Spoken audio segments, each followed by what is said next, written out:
Hello students, today we will discuss about chief characteristics of the style of Mulk Raj Anand. Okay. Regarding his own style, he says that he is quite conscious that he has used in his narratives two-thirds of Punjabi and one-third of English language prose. This happened usually while I was writing my stories and novels. First, the Indo-Anglian literature. Mulk Raj Anand holds a high place as a stylist in the Indo-Anglian literature, particularly in fiction, though his style is widely different from that of R.K. Narayan. While Narayan laughs at the evils and shortcomings of the Indian society, Anand's attitude is that of bitter criticism and humanistic sympathy for the downtrodden. Still, there is no doubt that he stands in the first rank of Indian writers in English and has adopted a peculiar style for his own purpose. He has employed particularly Indian English which suits his creative artistic purpose as a humanist and an artist. Like Rajarao, he seems to support the view we cannot write like the Indian mode of conversation in daily life, and the idioms frequently used are bound to affect the English of the Indians. He has his own views behind creative Indian writing in English.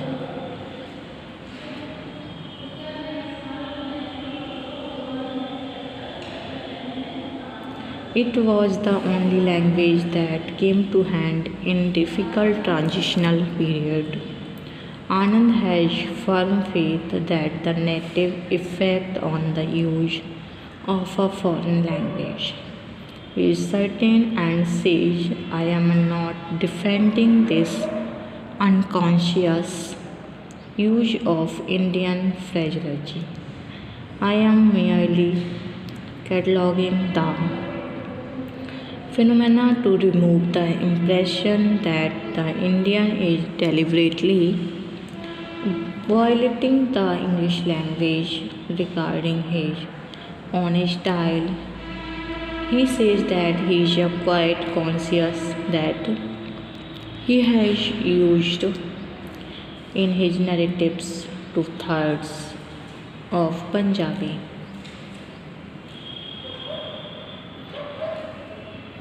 and one-third of English language prose.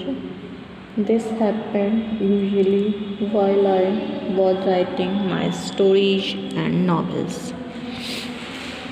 Next, a specimen of Indian English. In this way, the language of Mulk Raj Anand in his novels is a specimen of Indian English. It cannot be the British English, rather it contains certain peculiarities which make its Indian origins unmistakably clear.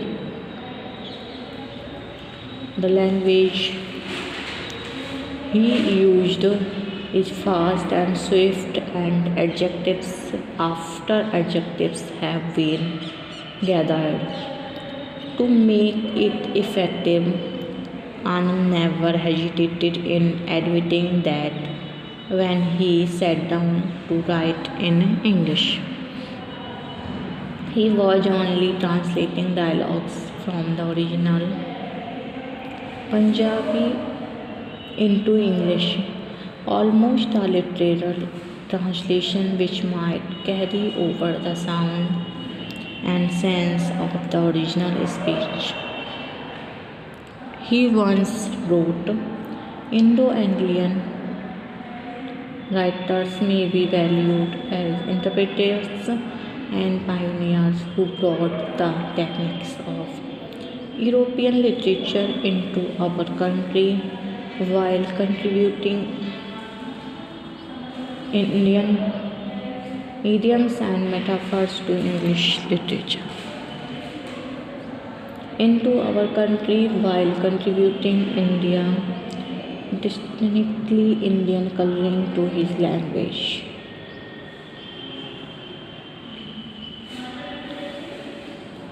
His Indian characters speak indirect English, but the British characters speaking to other people of British origin speak in natural normal form. But when they try to speak Hindi, they cannot do it perfectly, and he is probably that the first to use English this way.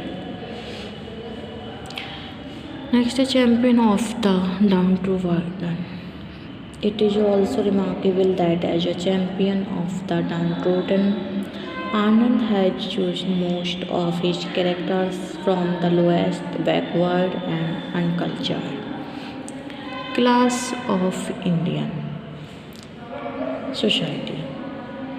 They are not able to speak even their own mother tongue properly, so to make them speak in beautiful English would have been quite unnatural. Rakha Munnu and others speaking in English would have been simply ridiculous. They are better and natural of words like oh, way, and such others. So it is not surprising that the language of his characters shows signs of vulgarity as we see in the rebuking words of luck. For his sons, the words of Indian context have been literally translated into English, particularly in the use of abuse. They have been written in English script and look like naturalized English words. The words like Vangi, Chandel, and such others seems to be quite natural in their context. The hue and cry that Gulabu raises at the sight of Shohini is the best example. A really which this is the beautiful mixture of Indianism with English script. The phrases like there is a something that is going on pilgrims have become very popular. When Dr. Anand writes with a conscious hand, he is a consummate artist and uses all the tricks in masterly way. Last is satirical and ironical. He is a satirical and we feel it stings at once. Often he is ironical and we feel pity for the victims as we see with Vakam. Enjoying Jalebis, but this is short lived and soon he has to undergo the greatest humiliation. Farcical situations are also there as we see during the hockey match, which changes into the field of battle. The views of the wife of the colonel is extremely partial. The same is the marriage of the sister of Ramcharan. He can tickle us to laughter and move us to tears at the same time. All these things have been used by Mulk Raj Anand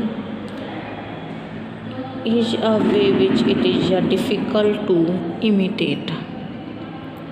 For any of the later novelists, this style is simple yet forceful and becomes unique in itself.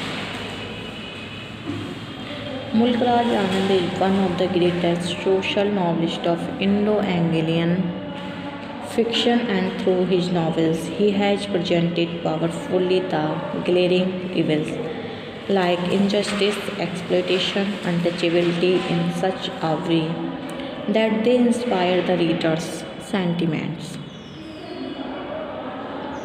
to eradicate them at the least. In the present novel, Untouchable, also, he has adopted the same method.